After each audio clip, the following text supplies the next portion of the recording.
ಎಲ್ಲಿ ಸದಾನಂದ ಮೂರ್ತಿ ಅವ್ರು ಕಾಣ್ತಾ ಇಲ್ಲ. ಜಾನಕಿ ಏನು ತಿಂದಿರಲಿಲ್ಲ, CSP ಮನೇಲಿ ಅದನ್ನು ತಿನ್ಸಿದ್ರು ಇದನ್ನು ತಿನ್ಸಿದ್ರು. ನನಗೆ ಆ ವಿವರಣೆಗಳ ಬಗ್ಗೆ ಆಸಕ್ತಿ ಇಲ್ಲ. ಮದುವೆನ ನಡೆಯಲ್ಲ ಅಂದರೆ ಅದಕ್ಕೆ ದಿನಗಳನ್ನ ಎಣಿಸೋ ಅಗತ್ಯ ಏನಿದೆ? ಅರೇಂಜ್ಮೆಂಟ್ಸ್ ಮಾಡ್ಕೊಳ್ಳೋ ಅಗತ್ಯ ಏನಿದೆ? ಬರೆದಿರೋ ಬೋರ್ಡ್ ಇದು.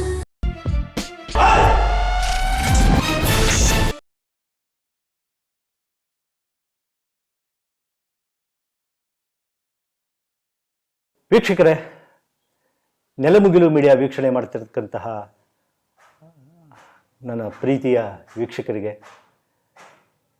ನಮಸ್ಕಾರ. ಒಂದು ಹಂತಕ್ಕೆ ತಂದುಬಿಡ್ಬೇಕು ವಾಪಸ್ ಅಂತ ಯೋಚನೆ ಮಾಡಿದೆ ಸರ್.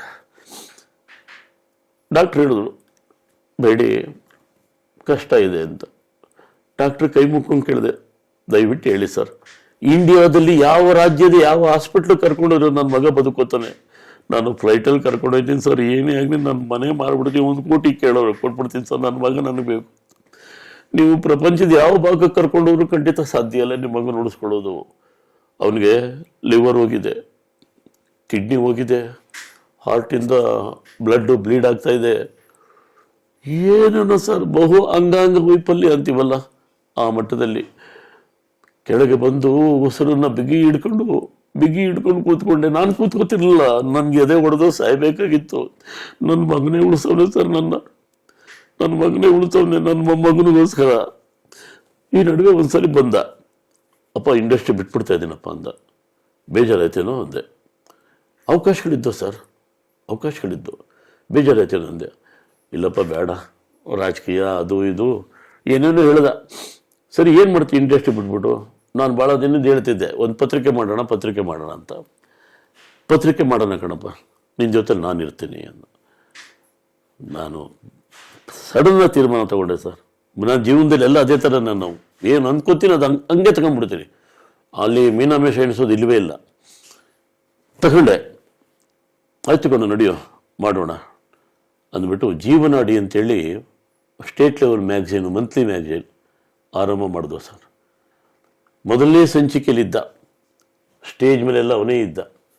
ಅವನು ಆ ಪತ್ರಿಕೆಗೆ ವ್ಯವಸ್ಥಾಪಕ ಸಂಪಾದಕ, ಮ್ಯಾನೇಜಿಂಗ್ ಎಡಿಟರು, ನಾನು ಸಂಪಾದಕ. ನನ್ನ ತಂಗಿ ಮಗ, ನನ್ನ ತಮ್ಮನ ಮಗ ಅವರಿಬ್ಬರು ಉಪಸಂಪಾದಕರು. ಪತ್ರಿಕೆನ ಭಾಳ ವೈಭವದಿಂದ ಬಿಡುಗಡೆ ಮಾಡಿದ್ವು ಸರ್. ಎಲ್ಲ ಹರಳಿನವರು, ಹೈಕೋರ್ಟ್ ಜಡ್ಜು ಜೋಶಿಯವರು, ನಮ್ಮ ಕೃಷ್ಣೇಗೌಡ ಹಾಸ್ಯ ಎಲ್ಲನೂ ಕರೆದು ಬಿಡುಗಡೆ ಮಾಡಿದ್ವಿ. 2ನೇ ಸಂಚಿಕೆ ಬರೋದ್ರೊಳಗಡೆ ಹಿಂಗಾಗೋಗ್ಬಿಟ್ಟ. ಆದ್ರೂ ಸಂಚಿಕೆ, ಅವನು ಸತ್ತೋಗಿದ್ರು ಸಂಚಿಕೆ ನಿಲ್ಲಿಸಲಿಲ್ಲ ಸರ್.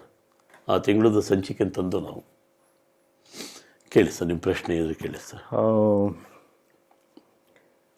ಇದ್ರ ನಡುವೆ ಈಗ ಆಸ್ಪತ್ರೆ ಓಡಾಟ, ಅವನ ರವಿಯ ಅನಾರೋಗ್ಯ, ನಿಮ್ಮ ನೋವು, ಈ ನಡುವೆ ನೀವು ನಿಮ್ಮ ಮಗನ್ನ ಒಂದು ಸಲ ಕೇಳಿದ್ದಿದ್ಯಾ? ಯಾಕೋ ಹಿಂಗೆ ಮಾಡ್ಕೊಂಬಿಟ್ಟೆ, ನಮ್ಮ ಬಗ್ಗೆ ಎಲ್ಲ ನೀನು ಆಲೋಚನೆ ಮಾಡಿದ್ಯಾ?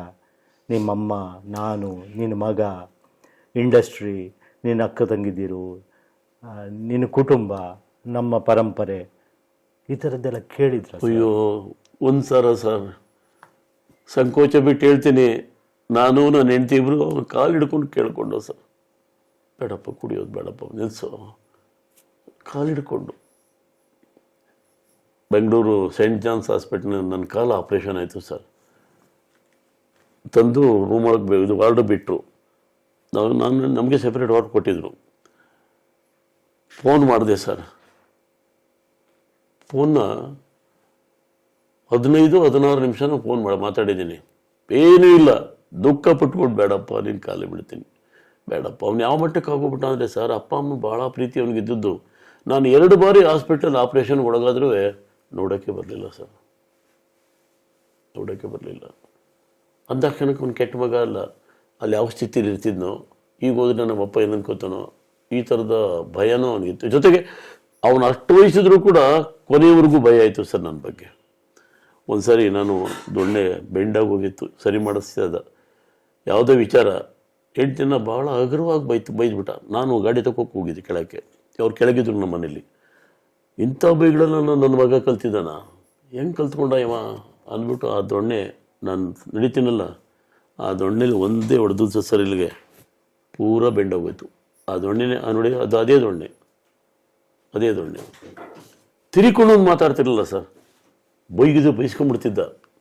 ಮತ್ತು ಏನಾದ್ರು ಹೋಗ್ಬೇಕಾದ್ರೂ ಜಾಸ್ತಿ ಮಾತಾಡ್ತಾ ಇದ್ದಿದ್ದು ಎಲ್ಲಿ ಅಂದರೆ, ದೇವಸ್ಥಾನಗಳಿಗೆ ಅಲ್ಲಿ ಇಲ್ಲಿ ಹೋಗುವಲ್ಲ, ಅವನೇ ಡ್ರೈವರು, ನಾನು ನನ್ನ ಹೆಂಡ್ತಿ ಕೂತ್ಕೊಂಡ್ರ ಪಕ್ಕದಲ್ಲಿ ಈ ನಗರಸಭೆ ರಾಜಕಾರಣದ ಬಗ್ಗೆ ಮಾತಾಡುವ, ಮಂಡ್ಯ ಮುನ್ಸಿಪಾಲ್ಟಿ ರಾಜಕಾರಣ ಅದ್ರ ಬಗ್ಗೆ. ಅಪ್ಪ ನಾನು ನಿಂತ್ಕೊಂಡ್ರಪ್ಪ ಗೆಲ್ತೀನೇನಪ್ಪ ಅಂತನ್ನುವ. ಗೆಲ್ತಿಕ್ಕಲ್ಲ ನಿಂತ್ಕೊಂಡ್ರೆ ಏನು ಮಾಡಿಯ, ಏನೂ ಮಾತಾಡೋಕ್ಕಾಗಲ್ಲ, ಮಾತೆತ್ತು ನೋಡಿತೀನಿ ಅಂತೀಯ, ಗೆದ್ದ ಏನಪ್ಪ ಮಾಡ್ತೀಯ ನೀನು. ಹಾಗಾಗಿ ತಿಳುವಳಿಕೆನಂತೂ ಕೊನೆಯ ದಿನಗಳಲ್ಲಿ ತುಂಬಾ ಅವನು ಹೇಳ್ತಾನೆ, PUC ಓದುವಾಗಲೇ ಎಲ್ಲ ಹವ್ಯಾಸಗಳಿಗೆ ಬಲಿಯಾಗಿದ್ದಂಥವನು.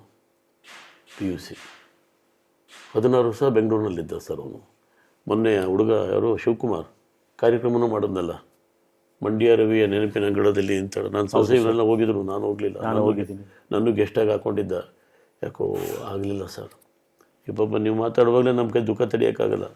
ಅಲ್ಲಿ ಹೋಗಿ ನಾನು ಏನೇನೇ ಆಗ್ಬಿಡ್ತಿದ್ನು ಅಂತ ಹೇಳಿ ನಾನು ಹೆಂಡ್ತಿಗೆ ಹೇಳ್ದೆ ಮಾತಾಡು ಅಂತ. ಕೈ ಮುಗಿತೀನಿ, ನಾ ಮಾತಾಡಲ್ಲ ಕಣ್ರಿ, ಹತ್ತು ಬಿಡ್ತೀನಿ ಬೇಡ ಅಂತ ಅಂದ್ಲು. ಅವತ್ತು ಶ್ರೀನಾಥ್ ಅವರು ಮತ್ತು ನಾಗರಾಜ್ ಮೂರ್ತಿ ಅವರು, ಮುದ್ರಾಡಿ ಅವರು ಎಲ್ಲರೂ ತುಂಬ ಆಪ್ತವಾಗಿ ಮಾತಾಡಿದ್ರು. ತುಂಬ ಸಲಿಗೆ ಇತ್ತು ಅವ್ರ ಬಗ್ಗೆ. ನಮ್ಮ ಹುಡುಗನೇ ಅನ್ನೋ ರೀತಿಯಲ್ಲಿ ಎಲ್ಲರೂ ಅವ್ರ ಬೆಲೆಗಳ ಬಗ್ಗೆ, ಅವನ ಮೆಚ್ಚುಗೆ ಬಗ್ಗೆ, ಅವ್ರ ಕಲೆ ಬಗ್ಗೆ ತುಂಬ ಡೀಟೇಲಾಗಿ ಎಲ್ಲ ಮಾತಾಡಿದ್ರೆ. ಇತ್ತು ಸರ್, ಕಲೆನೇ ಉಸಿರಾಡ್ದ, ಹೆಸರು ಮಾಡ್ದ. ನನ್ನ ಮಗ ನನಗೇನು ಅಪಕೀರ್ತಿ ತಂದು ಕೊಟ್ಟಿಲ್ಲ, ತುಂಬ ಕೀರ್ತಿನ ತಂದು ಕೊಟ್ಟವನೆ. ಇಂಥ ಮಗನ ಅಪ್ಪ ಇವರು. ದೌರ್ಬಲ್ಯ ಎಲ್ಲ ಇರ್ತವೆ, ಅದು ಆ ಫೀಲ್ಡಲ್ಲಂತೂ ಸಾಮಾನ್ಯವಾಗಿರ್ತವೆ.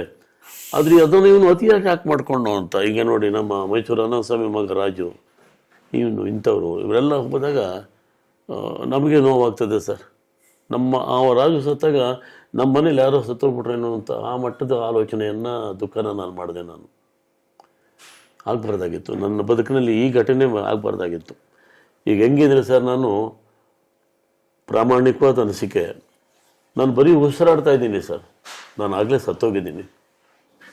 ನನ್ನ ಮಗ ಸತ್ತಾಗಲೇ ನಾನು ಸತ್ತೋಗಿದ್ದೀನಿ. ನನ್ನ ಮೊಮ್ಮಗನಿಗೋಸ್ಕರ ಆ ಪೇಪರ್ಗೋಸ್ಕರ ಇದ್ದೀನಿ ಸರ್, ಅಷ್ಟೇ. ಇಲ್ಲ, ಅವರ ಪ್ರತಿನಿಧಿಯಾಗಿ ಅವರ ಕಲೆಯ ಒಂದು ಏನು ಸಾಧನೆ ಇದೆ ಅದಕ್ಕೆ ಒಂದು ದ್ಯೋತಕವಾಗಿ ನೀವಿದ್ದೀರಿ. ಇದ್ದೀನಿ ಸರ್, ಸತ್ಯ. ನನ್ನ ಕುಟುಂಬದಲ್ಲಿ ತುಂಬ ಜನ ಸತ್ರು ಸರ್. ಅಲ್ಲ, ವಯೋಮಾನ ಸತ್ರು, ಮಧ್ಯ ಮಕ್ಕಳು ಕೆಲವು ಸತ್ತೋಗ್ಬಿಟ್ರು. ಯಾವಾಗಲೂ ನಾನು ಇಷ್ಟೊಂದು ಡಿಪ್ರೆಸ್ ಆಗಿರಲಿಲ್ಲ ಸರ್. ನನಗೆ ನೋಡಿ, ತುಂಬ ಜೀವನ ಪ್ರೀತಿ ತುಂಬ ಇದೆ ನನಗಿತ್ತು. ಜೀವನ ಪ್ರೀತಿ ಹೇಳ್ತಿದ್ದೆ ಅವನಿಗೂ, ಮನುಷ್ಯ ಏನೇ ಕಷ್ಟ ಬಂದರೂ ಹೋರಾಟ ಮಾಡಿ ನಿಲ್ಬೇಕಣೋ. ಸಿನಿಮಾದಲ್ಲೇ ಬರೀತಾರೆ, ಹುಟ್ಟೋದು ಯಾಕೆ ಸಾಯೋದು ಯಾಕೆ ಅಂದರೆ ಏನಾದರೂ ಸಾಧಿಸಿ ಹೋಗೋಕೆ ಅಂತ. ಸಾಧನೆ ಮಾಡಬೇಕು. ನೀನು ಮಾಡ್ತಾಯಿದ್ದಿ ಮಾಡು, ನಾನು ಮಾಡಿದ್ದೀನಿ, ಸಾಕು. ಎಲ್ಲೋದ್ರೂ ನಮಗೆ ದೊಡ್ಡ ಮರ್ಯಾದೆ ಇದೆ, ಎಷ್ಟು ಮುದ್ದೆಗೌಡರು ಅಂತ ಅಂದ್ಬಿಟ್ಟು ಸಾಕು. ನಿನ್ನ ಮಗನಿಗೆ ಆ ಥರ ಮಾಡಿಸು. ಆ ನಂತರದ ಪೀಳಿಗೆಗೆ ಅದೇನೇ ಮಾಡ್ಕೊಂಡು ಹೋಗೋದಕ್ಕೆ ನಾವು ಏನಾದ್ರು ಒಂದು ಬೇಸ್ನ ರೆಡಿ ಮಾಡೋಣ. ಹಿಂಗೆಲ್ಲ ಹೇಳಿದ್ರೆ ಕೇಳಿಸ್ಕೊಳ್ವ, ಸುಮ್ಮನೆ ಹೋಗ್ಬಿಡು. ನಾವು ರವಿ ಪ್ರಸಾದ್ದು ಅಂದರೆ ಮಂಡ್ಯ ರವಿದು ರವಿ ಪ್ರಸಾದ್ ಅಂದರೆ ನನಗೆ ಗೊತ್ತಾಗಲ್ಲ, ಏನು ಸಾಧನೆಯ ಗ್ರಾಫಿ, ಅದ್ರ ಬಗ್ಗೆ ನಾವು ಮಾತಾಡ್ತಾ ಹೋಗೋಕ್ಕಿಂತ ಮುಂಚೆ ನೀವು BGS ಆಸ್ಪತ್ರೆದು ಒಂದಷ್ಟು ಮನಕಲುಕುವ ವಿಚಾರ ಇದು. ಒಂದು, ನಿಮಗೆ ಮಗನ ಅನಾರೋಗ್ಯದ ಬಗ್ಗೆ ಆತಂಕ, ಕಳವಳ, ನೋವು, ಯಾತನೆ. ಅದ್ರ ಜೊತೆಗೆ ನಿಮ್ಮ ನೆಂಟರಿಷ್ಟರು, ಬಂಧು ಬಳಗ, ಸ್ನೇಹಿತರು, ನೆರೆಹೊರೆ, ನಮ್ಮ ಇಂಡಸ್ಟ್ರಿನವರು, ರವಿ ಪ್ರಸಾದ್ ತಂದೆ ನೀವು ಆ ಸಂದರ್ಭದಲ್ಲಿ ನಿಮ್ಮನ್ನು ಅವರು ಏನಾದರೂ ಅವಮಾನ ಆಗೋ ರೀತಿಯಲ್ಲಿ ಮಾತಾಡ್ಸಿದ್ರ? ನನ್ನ ಮಗನ ನಿಮ್ಮನ್ನು ಅದು ಕನಸು ಮನಸ್ಸಿನಲ್ಲೂ ಇಲ್ಲ ಸರ್. ಆ ವಿಚಾರದಲ್ಲಿ ನನ್ನ ಮಗ ದೊಡ್ಡ ಜೆಂಟ್ಲ್ಮನ್. ಹೇಳಿದ್ನಲ್ಲ, ಅಂಥ ಮಗನ ಪಡೆಯೋದಕ್ಕೆ ನಾವು ಪುಣ್ಯ ಮಾಡಿದ್ವಿ ಅಂತ. ಯಾವುದೋ ಜನ್ಮಾಂತರದ ಪುಣ್ಯ ಅದು. 43 ವಯಸ್ಸು ಅವನು ಬದುಕಿದ ಕಾಲ.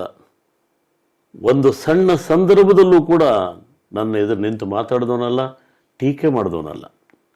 ಅವನು ಗೊತ್ತು, ನಮ್ಮಪ್ಪ ಏನೇ ಪ್ರಯತ್ನ ಏನೇ ಮಾಡಿದ್ರು ಕೂಡ ಅದು ನಮ್ಮ ಕುಟುಂಬಕ್ಕೋಸ್ಕರ ಮಾಡ್ತದೆ ಅಂತ. ನಮ್ಮದು ದೊಡ್ಡ ಕುಟುಂಬ ಸರ್. ಇವತ್ತಿಗೂ ನಾವು ಅಣ್ಣ ತಮ್ಮದ್ರು ನಾವು ಡಿವೈಡ್ ಆಗಿಲ್ಲ. ಇವತ್ತಿಗೂ ಜಾಯಿಂಟ್ ಫ್ಯಾಮಿಲಿ ನಮ್ಮದು. ನನಗೆ ಬರ್ಬೋದಾಗಿದ್ದಂಥ ನನ್ನ ಪಿತ್ರಾರ್ಜಿತವಾದಂಥ ಆಸ್ತಿನ ನನ್ನ ಅಣ್ಣ ಮತ್ತು ತಮ್ಮ ಇಬ್ಬರಿಗೂ 40 ವರ್ಷಗಳ ಹಿಂದೆನೇ ಕೊಟ್ಬಿಟ್ಟೆ. ಈಗ ನನ್ನೂರನ್ನ ನಂದು ಅಂತೇಳಿ ಒಂದು ಕುಂಟೆ ಜಮೀನು ಕೂಡ ನನಗಿಲ್ಲ. ಅವರೆಲ್ಲ ಚೆನ್ನಾಗಿದ್ದಾರೆ, ಚೆನ್ನಾಗಿ ಬದುಕ್ತಾ ಇದ್ದಾರೆ. ನನ್ನ ಮಗನ್ನ ಈ ಸಮಾಜದ ಒಬ್ಬ ಸಭ್ಯ ನಾಗರಿಕನನ್ನಾಗಿ ನಾನು ಮಾಡಬಲ್ಲೆ, ಅವನ ಜೀವನನ ರೂಪಿಸಬಲ್ಲೆ ಅನ್ನುವಂಥ ಒಂದು ಖಚಿತವಾದಂಥ ನಂಬಿಕೆ ನನಗಿತ್ತು. ಅದೇ ಪ್ರಕಾರ ಅವನು ಆಯ್ಕೆ ಮಾಡ್ಕೊಂಡ. ಎಲ್ಲ ತುಂಬ ಜನ ಈ ಕಳಿಸ್ಬಾರ್ದಾಗಿತ್ತು, ಅವನ್ನ ಈ ಫೀಲ್ಡ್ ಕಳಿಸ್ಬಾರ್ದಾಗಿತ್ತು ಅಂತ. ಯಾರೂ ಕಳಿಸೋದೇ ಇಲ್ಲ ಅಂತ ಹೇಳಿದ್ರೆ ಕನ್ನಡ ಚಿತ್ರರಂಗ, ಕಿರುತೆರೆ ಅವೆರಡೂ ಕೂಡ ಖಾಲಿ ಬಿದ್ದೋಯ್ತವೆ. ಯಾರು ಕಳಿಸೋದಿಲ್ಲ ಅಂದರೆ ಹೋಗಬೇಕು. ಸಾಮರ್ಥ್ಯ ಏನಿದೆ, ಅಭಿನಯ ಸಾಮರ್ಥ್ಯ ತೋರಿಸ್ಬೇಕು, 4 ಜನ ಮೆಚ್ಕೊಳ್ಳೋಂಗೆ ನಡ್ಕೋಬೇಕು. ಆ ಕೆಲಸದಲ್ಲಿ ನನ್ನ ಮಗ ಇದ್ದಾನೆ. ಅದೇನು ನನಗೆ ತೊಂದರೆ ಆಗಬೇಕು, ನನ್ನ ಮಗನಿಂದ ಏನೂ ಆಗಿಲ್ಲ. ಮಗ ಕೊಡ್ತಾನ, ನಿಮಗೆ ದುಡ್ಡು ಕಾಸು ಕೊಡ್ತಾನ ಹಾಗೆ ಅಂತ ಕೆಲವು ಕೇಳಿದರು. ನಾನು ಹೇಳಿದೆ, ಅವನ ದುಡ್ಡು ಕಾಸಿನ ಅಗತ್ಯ ನನಗಿಲ್ಲ. ಜೊತೆಗೆ ನಾನು ಭಾಳ ಅಲ್ಪತೃಪ್ತ ಸರ್. ಅತಿಯಾದ ಏನೇನೋ ಬೇಕು ಅನ್ನುವಂಥದ್ದಲ್ಲ. ನಾನೇನೇನು ಅಂದ್ಕೊಂಡಿದ್ದೀನಿ ಎಲ್ಲವನ್ನು ದೇವ್ರು ನಾನು ಕೊಟ್ಟವನೇ. ನಾನು ಈ ತನಕ ಬಂದಿರೋದಿದೆಯಲ್ಲ, ಅದೇ ಒಂದು ದೊಡ್ಡ ವಿಚಾರ. ನನ್ನ ಮಗನಿಗೆ ಅದೇ ಹೇಳ್ತಿದ್ದೆ, ನೋಡಪ್ಪ, 0ಯಿಂದ ಬಂದಿರೋನು ನಾನು. 1, 2, 3, 4 ಅಂತ ಮೆಟ್ಲನ್ನ ಹಾದ್ಕೊಂಡು ಬಂದಿರೋನು. ನಿನ್ನ ತಲೆಮಾರಲ್ಲಿ 1ನೇ ಮೆಟ್ಲಿಂದ 10ನೇ ಮೆಟ್ಲಿಗೆ ನೆಗೆದ್ಬಿಟ್ಟಿದ್ಯಾ ನೀನು, ಪ್ರಸಿದ್ಧನಾಗಿದೆಯಾ ನೀನು. ಆದರೆ ನಾವು ಬಂದ ದಾರಿನ ಮರಿಬಾರದು. ನಂದು ಜೀವನ ಚರಿತ್ರೆ ಸರ್.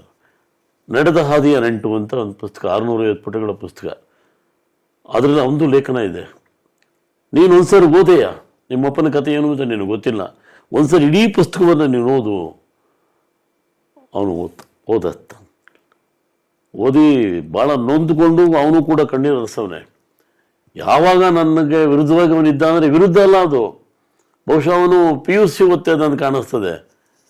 ಯಾವುದೇ ವಿಷಯಕ್ಕೆ ಅವನನ್ನು ರೇಕ್ ಕಂಡೆ. ನಾನು ಬಾಗಿಲು ಹೊಸಲು ದಾಡ್ತಾ ಇದ್ದೆ, ರೇಕ್ ಕಂಡೆ ಹೊರಗಡೆಯಿಂದ ಬಂದ. ಒಳಗೆ ಬರಬೇಕಾಗಿತ್ತು ಅವನು. ನಾನು ಬಾಗಿಲಲ್ಲಿ ನಿಂತಿದ್ದೆ. ಅದೇನು ಎಲ್ಲೋಗಿದ್ದು ತನಕ ಹಾಗೆ ಹೀಗೆ ಅಂತ ಸ್ವಲ್ಪ ರೇಗ್ದೆ ಕೆತ್ತಾಗೆ ಬೈದ್ಬಿಟ್ಟೆ. ಓ ಬಿಡಪ್ಪ ಅಂತ ನನ್ನ ಕೈಲಿ ನಂದ್ಬಿಟ್ಟು ಒಳಗೆ ಬಂದ್ಬಿಟ್ಟ. ಅಷ್ಟೇ. ಬಹುಶಃ ಅಷ್ಟಕ್ಕೆ ಸರ್, ಇದು ಯಾವಾಗ 2004ನೇ ಇಸ್ವಿ ನಡೆದಿದ್ದು. ಬೆಳಗ್ಗೆ ನಾನು ಯಾವುದೋ ಫೋನ್ ಮಾಡೋಕ್ಕೆ ಅಂತ ಲ್ಯಾಂಡ್ ಫೋನ್ ಇತ್ತು ಮನೇಲಿ. ಅಲ್ಲಿಗೆ ಹೋಯ್ತಿನಲ್ಲಿ, ಅಪ್ಪ ಐ ಆಮ್ ವೆರಿ ಸಾರಿ ಅಂತ ಚೀಟಿ ಬರೋದಲ್ಲಿ ಇಟ್ಟವನೆ. ಇಂಥ ಮಗ ಸರ್. ಅದೊಂದೇ, ಅವನು ನಾನು ತಪ್ಪು ಮಾಡಿದೆ, ನಮ್ಮ ಅಪ್ಪನ ಕೈನ ಜಾಡಿಸ್ಬಿಟ್ಟೆ ಅಂತೇಳಿ ಅವನ ಮನಸ್ಸಿಗೆ ಬಂದು ನನ್ನನ್ನು ನೇರು ಒಂದು ಕ್ಷಮೆ ಕೇಳೋಕ್ಕಾಗ್ದೇ ಅಲ್ಲಿ ಚೀಟಿ ಇಟ್ಟ. ಅದನ್ನಂತೂ ನಾವು ಯಾವತ್ತೂ ಮರೆಯೋಕ್ಕಾಗಲ್ಲ ಸರ್. ನಡೆದ ಹಾದಿಯ ನಂಟು, ನಡೆದ ಹಾದಿಯ ನಂಟು ನಿಮ್ಮ ಜೀವನದ ಜೀವನ ಚರಿತ್ರೆ. ಅದು ಆಗಲೇ 3 ಪ್ರಿಂಟ್ ಆಗಿದೆ ಸರ್. ಈಗ ನಾವು ಮಾತಾಡ್ತಾ ಇರೋದು ರವಿ ನಡೆದು ಬಂದ ನಂಟು ಅಲ್ವಾ? ಹೌದು ಸರ್. ಅದನ್ನು ಮಾತಾಡ್ತಾ ಇದ್ದೀವಿ. ನಿಮ್ಮ ತಂದೆ ನಿಮ್ಮನ್ನು ಈ ರೀತಿ ಇಷ್ಟು ಸಾಧನೆ ಆಗುತ್ತೆ ಅಂತ ನೋಡ್ತಿರ್ಲಿಲ್ಲ? ಇಲ್ಲವೇ ಇಲ್ಲ ಸರ್, ಗೊತ್ತಿಲ್ಲ. ಹಾಗೆ ನಿಮಗೆ ರವಿ ಈ ಸಾಧನೆ ಮಾಡ್ತಾನೆ ಅಂತ ಗೊತ್ತಿತ್ತಾ? ಸರ್, ನನ್ನ ಮಗನ ಪ್ರತಿಭೆ ಬಗ್ಗೆ ನನಗೆ ಒಂದು ನಂಬಿಕೆ ಇತ್ತು. ನನಗೆ ಆವತ್ತಿನ ಉದ್ದೇಶ ಏನಿತ್ತು ಅಂದರೆ, ಮಂಡ್ಯ ಬಿಟ್ಬಿಡ್ಲಿ ಇವನು, ಈ ರೌಡಿಗಳಿಗೆಲ್ಲ ಹೊಡೆದಾಟ ಮಾಡಿಕೊಂಡು ಹಿಂಗೆಲ್ಲ ಮಾಡಿಕೊಂಡು ಹೊರಗಡೆ ಹೋಗ್ಬಿಡ್ಲಿ, ಏನಾದ್ರು ಮಾಡಿ ಒಂದು 2 ವರ್ಷ 3 ವರ್ಷ ಹೊರಗಡೆ ಇದ್ದರೆ ಒಂದು ಅನುಭವನೂ ಬರ್ತದೆ ಇವನಿಗೂ. ಆಮೇಲೆ ಬೇಕಾದ್ರೆ ಮಂಡಿ ಕರ್ಕೊಂಬರೋಣ ಅಂತ ಅನ್ನಿಸ್ತು ಸರ್. ಯಾವಾಗ ಅವನು ಮಹಾಮಾಯಿಲಿ ಮಾಡಿದ್ನೋ, ಆನಂತರ ಮೃಗ ರವಿ ಆರ್ ಗರಣಿ, ಅದು ಇವಂದೇ ಮೃಗ, ಇವನೇ. ನೋಡಿದೆ ಅವನ ಪಾತ್ರಗಳನ್ನು, ನಾನೇ ದಂಗು ಬಡ್ದೋದೆ ಸರ್. ಆ ಪಾತ್ರಗಳ ಬಗ್ಗೆ ಮಾತಾಡ್ಕೊಂಡು ಒಂದು ಸಣ್ಣ ವಿಚಾರ. ನೀವು ಇದು ಮುಂಚೆ ಸ್ವಲ್ಪ ಬಿಡುವಿನ ಸಮಯದಲ್ಲಿ ಮಾತಾಡ್ತಾ ಇದ್ವಿ. ನಿಮ್ಮ PS ಕಾಲೇಜಲ್ಲಿ ಸಾಧನೆ ಮಾಡಿದವರು, ಅಂದರೆ ಅದೇ ಕಾಲೇಜಲ್ಲಿ ಓದಿ ಸಾಧನೆ ಮಾಡಿದವರು, ಅವ್ರನ್ನ ಗುರುತಿಸಿ ಸನ್ಮಾನಿಸುವಂತಹ ಕಾರ್ಯಕ್ರಮಕ್ಕೆ ಸಿದ್ದರಾಮಯ್ಯ ಅವರು ಬಂದಿದ್ರು. ಹೌದು ಸರ್. ನಮ್ಮ PS ಕಾಲೇಜು 50ನೇ ವರ್ಷದ ಸಂಭ್ರಮ. ದೊಡ್ಡ ಬಿಲ್ಡಿಂಗ್, 6 ಅಂತಸ್ತು ಬಿಲ್ಡಿಂಗ್ ಕಟ್ಟಿಸಿದ್ವಿ, ಕ್ಲಾಸ್ ರೂಮ್ಗಳದ್ದು ಅಂತೇಳಿ. ಸಿದ್ದರಾಮಯ್ಯನವರಿಂದ ಉದ್ಘಾಟನೆ ಆಗಬೇಕದು. ಸಿದ್ದರಾಮಯ್ಯನವರು, ಅಂಬರೀಷ್ ಅವರು ಎಲ್ಲ ದೊಡ್ಡವರೆಲ್ಲ ಬಂದಿದ್ರು ಸರ್. ಅವಾಗೇನು ಮಾಡಿದ್ರು, ಸನ್ಮಾನ್ಯ ಚೌಡೇನವರು ನಮ್ಮ ಸಂಸ್ಥೆ ಅಧ್ಯಕ್ಷರು, ಒಂದು ವಿಶೇಷವಾದ ಕಾರ್ಯಕ್ರಮ ಅಂತ PS ಕಾಲೇಜಿನಲ್ಲಿ ಓದಿ ಸಮಾಜದ ಉನ್ನತ ಸ್ಥಾನಗಳಲ್ಲಿರುವಂಥವರ ಒಂದು 20-25 ಜನ ಗುರುತಿಸಬೇಕು, ಅವ್ರಿಗೆ ಈ ವೇದಿಕೆ ಮೇಲೆ ಗೌರವ ಮಾಡಬೇಕು ಅಂತೇಳಿ ಯೋಚನೆ ಮಾಡುವಾಗ, ಅನಿವಾರ್ಯವಾಗಿ ನಮ್ಮ ಬಿಡಕ್ಕೆ ಸಾಧ್ಯನೇ ಆಗಿಲ್ಲ. ಅವರು ಅಪ್ಪ ಮಗ ಅಂತ ಅನಿವಾರ್ಯವಾಗಿ ನಾನು ಕಾಲೇಜಿನ ಪ್ರಿನ್ಸಿಪಾಲ್ನಾಗಿ ಅಂಥದ್ದು, ನನ್ನ ಮಗ ಕಿರುತೆರೆ ಮತ್ತು ಹಿರಿತೆರೆಯಲ್ಲಿ ಹೆಸರು ಮಾಡ್ಕೊಂಡು ಬಂದದ್ದು, ಇವೆರಡನ್ನೂ ಪರಿಗಣನೆ ಮಾಡಿ ಅಪ್ಪ ಮತ್ತು ಮಗ ಇಬ್ಬರಿಗೂ ಕೂಡ ಒಂದೇ ವೇದಿಕೆಯಲ್ಲಿ ಮುಖ್ಯಮಂತ್ರಿಗಳು ಸನ್ಮಾನ ಮಾಡೋದು. ಇದು ಇತಿಹಾಸ ಸರ್. ಈ ತನಕ ಒಂದೇ ವೇದಿಕೆಯಲ್ಲಿ ಅಪ್ಪ ಮಕ್ಕಳಿಗೆ ಸನ್ಮಾನ ಆಗಿರುವಂಥ ಯಾವ ಕಾರ್ಯಕ್ರಮ ಮಂಡ್ಯದಲ್ಲಿ ನಡೆದಿಲ್ಲ. ಅವತ್ತು ರವಿ ಪ್ರಸಾದ್ ಏನು ಮನಸ್ಸಲ್ಲಿ ಏನು ಓಡ್ತಿತ್ತು ಸರ್? ಏನಿಲ್ಲ, ಹೆಸರು ತಗೋಬೇಕು ಅನ್ನೋದು ಒಂದಿತ್ತು ಅವನಿಗೆ. ಆಯ್ತು, ಸಾಧನೆ ಮಾಡಿದ್ರು. ಸಿನಿಮಾಕ್ಕೆ ಹೋಗ್ಬೇಕು ಅಂತಿತ್ತು. ಸಿನಿಮಾಕ್ಕೆ ಹೋಗ್ಬೇಕು ಅಂತ ಬಹಳವಾಗಿ ಹೇಳುವ, ಅನೇಕ ಸರ್ ಬಂದು ಮಾತಾಡುವ, ಅಪ್ಪ ಇಂಡಸ್ಟ್ರಿ ಸರಿ ಇಲ್ಲ ಕಣಪ್ಪ, ಜಾತಿ ಅದು ಇದು ಏನೇನೋ ಹೇಳ್ತದೆ, ಅಪ್ಪ ಗಾಡ್ ಫಾದರ್ ಬೇಕು ಎಲ್ಲ ಇಲ್ಲ, ಪ್ರತಿಭೆನೇ ನಂಬ್ಕೊಂಡು ಬರುವಂತ ಕಾಲ ಹೋಗಿದೆ ಕಣಪ್ಪ, ಡೌಟ್ ಇದೆ ಅಂದ. ಬಂದ್ಬಿಡು, ಪ್ರಾಕ್ಟೀಸ್ ಮಾಡು, ನಿನಗೇನು ಬೇಕು ಮಾಡ್ಕೊಡ್ತೀನಿ ನಾನು, ಪ್ರಾಕ್ಟೀಸ್ ಮಾಡಪ್ಪ ನೀನು. ಈಗ ಬಂದು ನಾನು ಲಾ ಮಾಡಿ ಅಷ್ಟು ವರ್ಷ ಆಯ್ತು, ಈಗ ಬಂದು ನಾನೇನು ಪ್ರಾಕ್ಟೀಸ್ ಮಾಡಲಿ, ಅದು ಇದು ಏನು ಬೇಡ ಕಣೆ, ಹೆಸರಾಗಿರೋ ಲಾಯರ್ ಹತ್ರ ಅಷ್ಟೆಂಟಾಗಿ ಸೇರ್ಕೊಂಬಿಡೆಯ, ನೀನು ತಿಂಗಳಿಗೆ ಎಷ್ಟು ಖರ್ಚು ಬೇಕು ಅವ್ರು ಕೊಡ್ತಾರೆ, ಕೊನೆ ಬಿಟ್ಟು ಬಂದ್ಬಿಟ್ಟು ನೀನು, ಎಷ್ಟು ನೀನು ತಿಂಗಳಿಗೆ ಖರ್ಚು ಬೀಳ್ತದೆ ನಿನಗೆ, ಅಯ್ಯೋ ಬಿಡಪ್ಪ ಜಾಸ್ತಿ ಅಂದ, ಎಷ್ಟೋ ಜಾಸ್ತಿ, ಒಂದು 25,000 ಆಯ್ತದೆ ಅಂದ, ನಾನು 30,000 ಕೊಡ್ತೀನಿ ಅಂದೆ. ಬಿಟ್ಟು ಬಂದ್ಬಿಡು, ನನ್ನ ಜೊತೆಲಿರು, 4 ದಿನ ಇರು, ಏನಾದರೂ ಮಾಡೋಣ, ಇಲ್ಲಿ ಬಂದು ಹೋಟ್ಲ್ ಮಾಡೋಣ ಅಂತ ಒಂದು ಯೋಚನೆ ಮಾಡ್ದ, ಹೋಟೆಲ್ಲು. ಆಮೇಲೆ ಯಾವ್ದಾದ್ರು ಒಂದು ಮಾಲ್ ಮಾಡೋಣ ಅಂತ ಯೋಚನೆ ಮಾಡ್ದ. ಅಲ್ಲಿ ಯಾರೋ ಈಗ ನೀವು ಹೋಟ್ಲು ಮಾಡಿ ನೀವು ಕ್ಲಿಕ್ ಆಗಿದ್ದೀರಿ ಅಂದ್ರೆ ಇವನು ಹೋಟ್ಲು ಮಾಡಬೇಕು ಅಂತ ಯೋಚನೆ ಮಾಡೋದು, ಅವ್ನ ಫ್ರೆಂಡ್ಗಳೇ. ಅಲ್ಲಿ ಯಾರೋ ಏನೋ ಒಂದು ಬಿಸ್ನೆಸ್ ಮಾಡಿ ಅವ್ರು ಕ್ಲಿಕ್ ಆದ್ರು ನಾವು ಅದನ್ನೇ ಮಾಡೋಣ ನಡಿ ಈಗ ಅನ್ನೋದು, ಈ ಥರದಲ್ಲಿ ಇದ್ದ. ಅಯ್ಯೋ ಅದು ಬೇಡ, ಯಾರೋ ತುಳಿದಾದ್ರೆ ನೀನು ತುಳಿಯೋದು ಬೇಡ, ನಿನಗೆ ಆಸಕ್ತಿ ಸಿನಿಮಾ ಧಾರಾವಾಹಿ ಇತ್ತು, ಬಿಟ್ಟೆ, ಹೆಸರು ಮಾಡಿದೀಯ ಇಲ್ಲ ಅಂತ ಹೇಳಲ್ಲ, ಆಗಿಲ್ವಾ ಬಿಟ್ಬಿಡು ಸರ್. ಒಂದ್ಸರಿ ಈಗ ನಾಗಮಣಿ ಶ್ರೀನಾಥ್ ಅಂತೇಳಿ ಅವ್ರಿಗೆ ರಾಷ್ಟ್ರ ಪ್ರಶಸ್ತಿ ಬಂತು, ಮೈಸೂರಲ್ಲಿದ್ದಾರೆ, ಬೆಂಗಳೂರಲ್ಲಿ ಮೈಸೂರು ಮಹಾರಾಣಿ ಕಾಲೇಜ್ ಪ್ರಿನ್ಸಿಪಾಲ್, ಇದು ರೇಡಿಯೋ ಪ್ರೊಫೆಸರು. ಯಾವುದೋ ವಿಚಾರ ಮಾತಾಡ್ತಾ ಅವ್ರು ಹೇಳಿದ್ರು, ಏನ್ರಿ ಮಗಳು ಜಾನಕಿ ಧಾರಾವಾಹಿ, ದೇವಡ್ರೆ ಪರಕಾಯ ಪ್ರವೇಶ ಕಣ್ರಿ, ಒಂದು ಚಂದು ಬಾರ್ಗಿ ಪಾತ್ರ ಪರಕಾಯ ಪ್ರವೇಶ ಕಣ್ರಿ, ಒಂದು ಅಷ್ಟು ಪ್ರೀತಿಯಿಂದ ಅವನ್ನ ನಾನು ನೋಡೇ ಇಲ್ಲ, ನಾನು ಅವನ ಅಭಿಮಾನಿ ಆಗ್ಬಿಟ್ಟಿದ್ದೀನಿ ನಾನು. ಆ ಯಮ್ಮ ಯಶೋಗಳಮ್ಮ 75 ವರ್ಷ. ಇಂಥ ತುಂಬಾ ಮಾತುಗಳು ಕೇಳಿದ್ವಿ ಸರ್, ನಮ್ಮ ಜೊತೆಲಿ ನಮ್ಗೆ ಕರ್ಕೋಗೋನಲ್ಲ, ತುಂಬ್ಕೊಂಬಿಡೋರು ಅಭಿಮಾನಿಗಳು, ಹಂಗೆ ಬಂದು ವಾಟರ್ಗ್ರಾಫ್ ಕೇಳೋದು, ಮತ್ತೊಂದು ಕೇಳೋದು. ಆಗ ನಾನು ನನ್ನ ಹೆಂಡತಿ ಎದೆ ಉಬ್ಬಿಸಿದ್ದೀವಿ, ಖುಷಿ ಪಟ್ಟಿದ್ದೀವಿ, ಎಲ್ಲ ಮಾಡಿದ್ದೀವಿ. ನನ್ನ ಮಗ ಸರ್, ಅವನ ಹವ್ಯಾಸಗಳೇನೋ ಬಿಡಿ, ಹೇಳಿದ್ನಲ್ಲ, ಅಂಥ ಜೀನಿಯಸ್ ವ್ಯಕ್ತಿತ್ವ. ಅಷ್ಟು ಖುಷಿ ಕೊಟ್ಟ ಮಗ ನಿಮ್ಗೆ ಅಷ್ಟು ನೋವು ಕೊಟ್ಟು? ನನಗೆ ಅವನು ಏನೂ ತೊಂದರೆ ಕೊಡ್ಲಿಲ್ಲ ಸರ್. ಹಿಂಗೆಲ್ಲ ಅವನಿಗೆ ತೊಂದರೆ ಕೊಟ್ಕೊಂಡು ಹಿಂಗೆ ಆಗೋದು ಅನ್ನೋದೇ ದೊಡ್ಡ ನೋವು ನನಗೆ. ನನಗೆ ಯಾವತ್ತೂ ಏನೂ ತೊಂದರೆ ಕೊಡ್ಲಿಲ್ಲ. ಬುಲೆಟ್ ಬೇಕು ಅಂದ ತಗೊಟ್ಟಿದ್ದೀನಿ, ಬುಲೆಟ್ ಓಡಾಡೋದು ಬೇಡ ಅಂದಾಗ ಕಾರ್ ತಗೊಟ್ಟಿದ್ದೀನಿ, ಒಳ್ಳೆ ಕಾರ್, ಡಿಸೈರ್ ಕಾರ್ನೇ ತಗೊಟ್ಟಿದ್ದೀನಿ. ನೀನು ಓಡಿಸೋದು ಬೇಡ ಅಂತೇಳಿ ಡ್ರೈವರ್ನ ನೇಮಕ ಮಾಡಿಕೊಟ್ಟಿದ್ದೀನಿ. ಈ ರೀತಿ ನಾನು ಸಣ್ಣ ಪುಟ್ಟ ತೊಂದರೆಗಳು ತಗೊಂಡೆ. ಇವೆಲ್ಲ ತೊಂದರೆ ಅಂತ ಅನ್ನಿಸ್ಲಿಲ್ಲ ನನಗೆ. ಯಾವಾಗ ಇವನು ಕೆಲವು ಚಟಗಳಿಗೆ ಇದಾಗಿ ಸ್ವಲ್ಪ 3-4 ಕಡೆ ನಿಮ್ಮಂಥ ಒಳ್ಳೊಳ್ಳೆಯವರ ಈ ವಿಚಾರಗಳನ್ನು ನನಗೆ ಹೇಳುವಾಗ ತುಂಬ ನೊಂದೋಗಿದ್ದೀನಿ ಸರ್, ತುಂಬಾ ನೊಂದೋಗಿದ್ದೀನಿ. ನನಗೆ ಕಷ್ಟಗಳು ಬಂದು ನಾನು ದುಃಖಪಟ್ಟಿಲ್ಲ. 2 ದಿನ ಊಟ ಇಲ್ದರೂ ನಡೀತಿದೆ, ಇವತ್ತಿಗೂ ನಾನು ಹಂಗೆಯ. ಬಟ್ ನಾನು ದೇವ್ರು ಚೆನ್ನಾಗಿಟ್ಟು ಅಂತ ತೊಂದರೆ ಏನಿಲ್ಲ. ಆದರೆ ಈ ಮಗ ಹಿಂಗಾಗೋದನ್ನ ಅನ್ನೋದು ಒಂದೇ ಒಂದು ನೋವಿದೆ ಸರ್. ಯಾವ ತಂದೆ ತಾಯಿಗೂ ಇಂಥ ನೋವುಗಳು ಬರಬಾರ್ದು, ಇಂಥ ದುಃಖ ಬರಬಾರ್ದು. ನಂದು ಎಲ್ಲ ಮಾಡ್ದ, ದೊಡ್ಡ ಸಂಪರ್ಕ ಮಾಡ್ದ, ದೊಡ್ಡವರೆಲ್ಲ ಬಂದರು ಮನೆಗೆ, ಎಲ್ಲ ಬಂದು ನಮ್ಮ ಆತಿಥ್ಯ ಸ್ವೀಕಾರ ಮಾಡಿ ಹೋಗಿದ್ದಾರೆ. ಅಂತ ಕನೆಕ್ಷನ್ ಕೊಟ್ಟ ನನಗೆ. ಮೊದಲನೇ ದಿನ ಟಿವಿಯಲ್ಲಿ ಮೊದಲನೇ ಅವರ ಮುಖ ನೋಡಿದಾಗ, ಅವರ ಆ್ಯಕ್ಟಿಂಗ್ ನೋಡಿದಾಗ ಏನು ಅನ್ನಿಸ್ತು ಸರ್ ನಿಮಗೆ? ನಾನು ಹೆಮ್ಮೆ ಪಟ್ಟಿದ್ದೀನಿ ಸರ್. ನನ್ನ ಬಗ್ಗೆ ನನಗೆ ಖುಷಿ ಆಗೋಯ್ತು. ಯಾವುದಾದ್ರು ಸೀರಿಯಲ್ಲು, ಯಾವುದು ಮಿಂಚು ಪಾತ್ರ, ಮಿಂಚು ಧಾರಾವಾಹಿ ಮಾಡಿದಾಗ ಬಹಳ ಖುಷಿ ಪಟ್ಟೆ ನಾನು. ಆಮೇಲೆ ಮುಕ್ತ ಇನ್ನೂ ಬಿಡದೆ ನೋಡ್ತಾ ಇದ್ದೆ. ಅವನ ಬೇರೆಲ್ಲ ಧಾರಾವಾಹಿಗಳು ನೋಡ್ತಿದ್ದೆ ಅವಾಗ. ನನಗೆ ಸತತವಾಗಿ ನೋಡೋದಕ್ಕೆ ನನಗೆ ಸಂದರ್ಭ ಅವಕಾಶ ಮಾಡ್ತಾ ಇರಲಿಲ್ಲ. ಮಗಳು ಜಾನಕಿ ಧಾರಾವಾಹಿನ ಅವರು ಸೀತಾರಾಮ ಅವನನ್ನು ಫಸ್ಟು ಇದಕ್ಕೆ ಅವನು ಇಳಿಬೇಕು, ಯಾವುದೋ ಒಂದು ಸೀನಲ್ಲಿ ಕಾರಿನಿಂದ ಕೆಳಗೆ ಇಳಿತಾನಲ್ಲ, ಅವನನ್ನ ಸಿನಿಮಾದಲ್ಲಿ ಫೋಕಸ್ ಮಾಡ್ದಂಗೆ ಮಾಡಿದ್ರು. ಬಿಲ್ಡಪ್ ಹಂಗೆ ಅವನು ನಡ್ಕೊಂಡ. ಬೇರೆಲ್ಲ ಅವ್ನಿಗೆ ಹೆಂಗಿದೆ, ಬೇರೆಲ್ಲ ಧಾರಾವಾಹಿಗಳಲ್ಲಿ ಮಾಡುವಾಗ ಇವನ ಸಂಭಾವನೆ ಬಟ್ ಸೀತಾರಾಮ್ ಅಂತ ಇವನು ಕೇಳ್ತಿರ್ಲಿಲ್ಲ. ಅವ್ರೇನು ಕೊಡ್ತಾರೋ ಅದನ್ನ ಇಸ್ಕೊಂಡ್ಬರ್ತಿದ್ದು ಅದನ್ನು. ಯಾಕೆ ಅವರ ಸಂಸ್ಥೆ ಕಾಯಂ ನಟ, ಅಷ್ಟು ಮಟ್ಟಿಗಿದ್ದರು.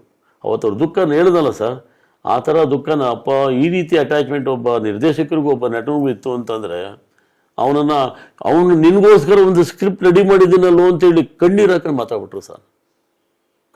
ಮಾತಾಡೋದು ಅವನಿದೆ. ಆಮೇಲೆ ಅವನ ಧಾರಾವಾಹಿಗಳು ನನಗೆ ಈ ವರಲಕ್ಷ್ಮಿ ಸ್ಟೋರ್ಸು, ಆಮೇಲೆ ನಮ್ಮನೆ ಯುವರಾಣಿ, ಇವೆಲ್ಲ ನನಗೇನಂತ ಖುಷಿ ಕೊಡುವಂಥವಾಗಲಿಲ್ಲ.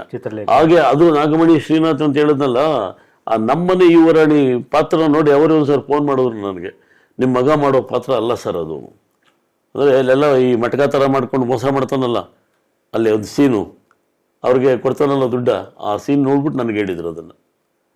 ಕೊನೆಗೆ ಅವನಿಗೆ ಇನ್ನೊಂದು ನೋವೇನಿತ್ತು ನನ್ನ ಮಗನಿಗೆ ಅಂದರೆ, ಆರಂಭದಿಂದನೂ ಸಿನಿಮಾ ಕ್ಷೇತ್ರದಲ್ಲಿ ಅವಕಾಶ ಕೊಡ್ತಾ ಇಲ್ವಲ್ಲ ನಮಗೆ. ಧಾರಾವಾಹಿಗಳಲ್ಲಿ ಇಷ್ಟು ಜನ ನಮ್ಮನ್ನು ಮೆಚ್ಕೊಂಡು, ಅಭಿನಯ ಮೆಚ್ಕೊಂಡು ಮಾತಾಡುವಾಗ ಸಿನಿಮಾ ಕ್ಷೇತ್ರದಲ್ಲಿ ಕೊಡ್ಲಿಲ್ವಲ್ಲ ಅನ್ನೋದು ಒಂದು ದೊಡ್ಡ ನೋವು ಅವನಿಗಿತ್ತು ಸರ್. ನೀವು ಪ್ರಯತ್ನ ಮಾಡಿದ್ರ ಸರ್? ಇಲ್ಲ ಸರ್, ನಾನು ಮಾಡಲಿಲ್ಲ. ನಾನು ಅಂತ ಹೋಗುವುದಿಲ್ಲ ನಾನು. ಅಲ್ಲ, ನೀವು ಯಾಕೆ ಮಾಡ್ಲಿಕ್ಕಲ್ಲ? ನಿಮ್ಮ ಮಗನಿಗೆ ಸಿನಿಮಾದಲ್ಲಿ ಕೊಡ್ಸೋದಕ್ಕೆ ನೀವೇನಾದ್ರು ಹೊರಗಡೆಯಿಂದ ಪ್ರಯತ್ನ ಮಾಡಿ? ಸರ್, ಒಂದು ಪ್ರಯತ್ನ ನಾನು ನನ್ನ ಹೆಂಡತಿ ಇಬ್ಬರು ಮಾಡಿದ್ವಿ. ಯಾವುದು ಅಂದರೆ, ಇಲ್ಲಿ ಸಂದೇಶ್ ನಾಗರಾಜ್ ನೆಂಟರು ಸಿನಿಮಾ ಮಾಡ್ತಾ ಇದ್ರು, ಶ್ರೀಮುರಳಿ ಇಟ್ಕೊಂಡು ಚಾಮುಂಡಿ ಬೆಟ್ಟದ ಮೇಲೆ. ಅದು ಪೂಜೆ, ಅದು ಆ ಮಾಡ್ತಿದ್ದ ಪ್ರೊಡ್ಯೂಸರ್ ಇದನ್ನಲ್ಲ, ಆತನು ಒಂದು ಕಡೆಯಿಂದ ನನಗೂ ತುಂಬ ಪರಿಚಿತನಾಗಿದ್ದ. ಬರ್ತಾ ಇದ್ದೀನಿ ಕಣೆ ನಾನು ದೇವಸ್ಥಾನಕ್ಕೆ, ಅಣ್ಣ ಬನ್ನಿ ಇವತ್ತು ನಮ್ಮದು ಇದಿದೆ, ಪೂಜೆ ಇದೆ, ಅದು ಹಾಗೆ ಅಂದರು. ಇವರು ಪೂಜೆ ಎಲ್ಲ ಜೋರಾಗಾಯಿತು ಸರ್, ಜೋರಾಗಾಯಿತು. ಆಮೇಲೆ ನಮ್ಮನ್ನ ಮನೆಗೂ ಕರ್ಕೋದ್ರು ಅವರು ಮೈಸೂರಿನಲ್ಲಿ. ಎಲ್ಲ ಹೇಳಿದೆ, ಹಿಂಗೆ ನನ್ನ ಮಗನಿಗೊಂದು ಅವಕಾಶ ಮಾಡಿಕೊಡಿ ಹಾಗೆ ಹೀಗೆ ಅಂತ ಪ್ರಾಮಿಸ್ ಮಾಡಿದ್ರು. ಸಿನಿಮಾನೇ ಮಾಡಲಿಲ್ಲ. ನಾನು ಪ್ರಯತ್ನ ಪಟ್ಟದ್ದು ಅದೊಂದೇ ಸರ್. ಇನ್ನೊಂದು ಪ್ರಯತ್ನ ಮಾಡ್ಬೋದಾಗಿತ್ತು ನನಗೆ ಈಗ ಅನಿಸ್ತು. ನಮ್ಮ ಚಿನ್ನೇಗೌಡಂಗೆ ಹೇಳಿದೆ. ಚಿನ್ನೇಗೌಡ ಗೊತ್ತೇ ನಿಮಗೆ? ನನ್ನ ಕ್ಲಾಸ್ಮೇಟ್ ಅವನು, ನಮ್ಮೂರು ಪಕ್ಕದವನು. ಅವನು ಹೆಂಗೆ ಅಂದರೆ, ಅವನು ಇಲ್ಲಿಂದ ಹೋಗ್ಬೇಕಾದ್ರೆ ನಂತ ಒಂದು ಪ್ಯಾಂಟ್ ಶರ್ಟ್ ಹಾಕೊಂಡು ಹೋದನಂತ. ಆ ಮಟ್ಟದಲ್ಲಿದ್ದವನು. ನನ್ನ ಮಗನಿಗೆ ಮಾಡಿಕೊಡ್ತೀನಿ ಅಂತ ಪ್ರಾಮಿಸ್ ಮಾಡಿ ಯಾವುದಕ್ಕೂ ರೆಕಮೆಂಡ್ ಮಾಡಲಿಲ್ಲ. ದ್ವಾರಕೀಶ್ ಪರಿಚಯ ಮಾಡ್ದ. ಆಗ್ತಾನೆ ಆಪ್ತ ಮಿತ್ರಕ್ಕೆ 60 ಲಕ್ಷ ದುಡ್ಡು ಕೊಟ್ಟಿದ್ರಂತೆ ದ್ವಾರಕೀಶ್ಗೆ. ದ್ವಾರಕೀಶ್ಗೂ ಹೇಳಿದೆ ಮಾಡೋಣ ಬಿಡಿ ಅಂತ. ನಮ್ಮ ಪ್ರೇಮ್ ಅವ್ರ ಭಾವ ನಾನು ಒಂದೇ ಸಂಸ್ಥೆಯಲ್ಲಿ ಕೆಲಸದಲ್ಲಿದ್ದವರು. ಅವ್ರ ಭಾವ ಚಂದ್ರು ಅಂತ, ಅಂದರೆ ಅವ್ರ ಹೆಂಡತಿ ಅಣ್ಣ ಅಲ್ಲ, ಅವ್ರ ಹೆಂಡತಿ ಅಣ್ಣ ಅಲ್ಲ, ಅವ್ನು ಪ್ರೇಮ್ನ ಅಕ್ಕನ ಗಂಡ, ಭಾವ. ಪ್ರೇಮ್ ಹೇಳ್ದ, ಫೆಬ್ರವರಿ 14ಕ್ಕೆ ಬರಲಿ ಸರ್, ಕಳಿಸ್ಕೊಡಿ ಅಂದ್ಬಿಟ್ಟು ಹೇಳ್ಬಿಟ್ಟು ಹೋದ. ಒಂದು ಕ್ಯಾಸೆಟ್ಟು ಕೊಟ್ಟ ನಮಗೆ. ಆಗ್ತಾನೆ ಬಂದಿತ್ತು ಜೋಗಿ. ಇವನು ಹೋಗಿ ಅವ್ರು ನೋಡಲಿಲ್ಲ. ನಾನು ಹೇಳಿದವ್ರಿಗೆ ನೋಡ್ತಿರ್ಲಿಲ್ಲ. ಏನಂತ ಹೇಳ್ತೀವಿ ಯಾವಾಗಲೂ ಅಂದರೆ, ಬಕೆಟ್ ಹಿಡಿಯೋಕೆ ನನ್ನ ಕೈಲಿ ಆಗಲ್ಲ ಕಣಪ್ಪ, ಇದೇ ಪದ, ಬಕೆಟ್ ಹಿಡಿಯೋಕೆ ನನ್ನ ಕೈ ಆಗಲ್ಲ. ಬಕೆಟ್ ಹಿಡಿದು ಯಾರೂ ಬರೋಕ್ಕಾಗಲ್ಲ ಕಣೋ, ಬಕೆಟ್ ಹಿಡಿಲೇಬೇಕು. ಎಷ್ಟು ಹೇಳೋರು ಕೇಳ್ತಿರಲಿಲ್ಲ. ಸ್ವಾಭಿಮಾನ ಬಿಟ್ಕೊಡ್ತಿರಲಿಲ್ಲ ಸರ್. ಸ್ವಾಭಿಮಾನಕ್ಕೆ ಪೆಟ್ಟಾದರೆ ಅದರಿಂದ ಕೋಟಿಗಟ್ಟೆ ಬದಲು ನನಗೆ ಬೇಡ ಅಂತ ಹೇಳುವ ನಾನು. ಅಂತ ಒಬ್ಬ ಒಳ್ಳೆ ನಟ ನಿಮ್ಮ ಮಗ, ಕಲಾವಿದ. ನೀವು ಒಂದು ಸಣ್ಣ ಬಜೆಟ್ನಲ್ಲಿ, ನೀವು ಹೇಗೂ ಕಾಲೇಜು ಪ್ರೊಫೆಸರು, ಕನ್ನಡ ಭಾಷೆ ಬೋಧಿಸ್ತಿದ್ದವರು, ನೀವು ಕಥೆಗಾರರು, ಬರಹಗಾರರು. ನಿಮ್ಮ ಮಗನಿಗೆ ನೀವು ಒಂದು ಸಣ್ಣ ಕಥೆ ಮಾಡಿಕೊಂಡು ಒಬ್ಬ ನಾಯಕನನ್ನಾಗಿ ಒಂದು ಸಣ್ಣ ಪ್ರಮಾಣದಲ್ಲಿ ಒಂದು ಆರ್ಟ್ ಫಿಲ್ಮ್ ಆದರೂ ಆಗ್ಬೋದು, ಬ್ರಿಡ್ಜ್ ಸಿನಿಮಾ ಥರ ಆಗ್ಬೋದು, ಒಂದು ಪ್ರಯತ್ನ ಮಾಡಬೇಕಂತ ಅನ್ನಿಸ್ತಾ? ಇಲ್ಲ, ನಿಮ್ಮ ಪ್ರಶ್ನೆ ಸರಿ ಇದು. ಆದರೆ ನನ್ನ ಹೇಳಿದ್ನಲ್ಲ, ನಾನು ಸೊನ್ನೆಯಿಂದ ಬಂದವನು ಅಂತ. ಸೊನ್ನೆಯಿಂದ ಬಂದವನು.